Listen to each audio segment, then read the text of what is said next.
En politique, retour sur les mesures prises par le gouvernement de la République en vue de réduire le train de vie de l'État. Ce soir, le Bloc démocratique populaire, dans une conférence de presse animée hier, réagit sur le bien fondé des dites mesures. Pascal Nkoulou, le conférencier du jour, était face à la presse, parmi laquelle, bien sûr, Jean de Dieu Ogoms Ngombi et Amédée Ntungu de notre rédaction.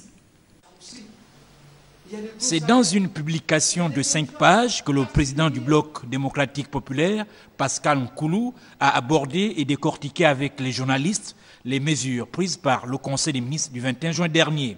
Le BDP qui se positionne résolument dans la lutte contre les inégalités sociales et pour l'instauration d'un ordre juste, note avec satisfaction que le président de la République, loin de se conformer au format électoraliste, opte pour la responsabilité et la vérité, attitude que lui impose d'ailleurs ses lourdes fonctions.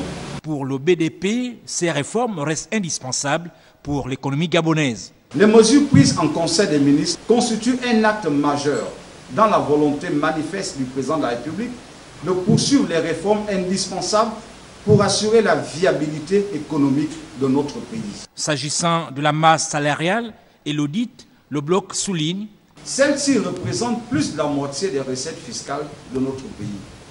Cette situation est synonyme de déséquilibre des finances publiques. Elle influe sur la capacité de l'État à investir dans les domaines prioritaires. L'audit de la masse salariale, dès l'entame de son mandat, le chef de l'État a demandé que l'on fasse un recensement de la fonction publique pour connaître les effectifs, où les gens sont. Il faut le refaire, il faut que le chef de l'État, il faut que les jeunes qui veulent accéder à des emplois sachent et voient clair. Que dire de la taille du gouvernement? Qui ne trouvait pas que nous avons des ministères en trop dans ce pays et qu'il y avait des ministères qui ressemblaient à des directions générales. Nous pensons que 20 ministres au Gabon, c'est même déjà largement suffisant. En bouclant son exposé, le conférencier a dit œuvrer pour la diversification de l'économie gabonaise et soutient le chef de l'État, Ali Bongo Ondimba, dans cette démarche, tout en l'exhortant d'aller jusqu'au bout.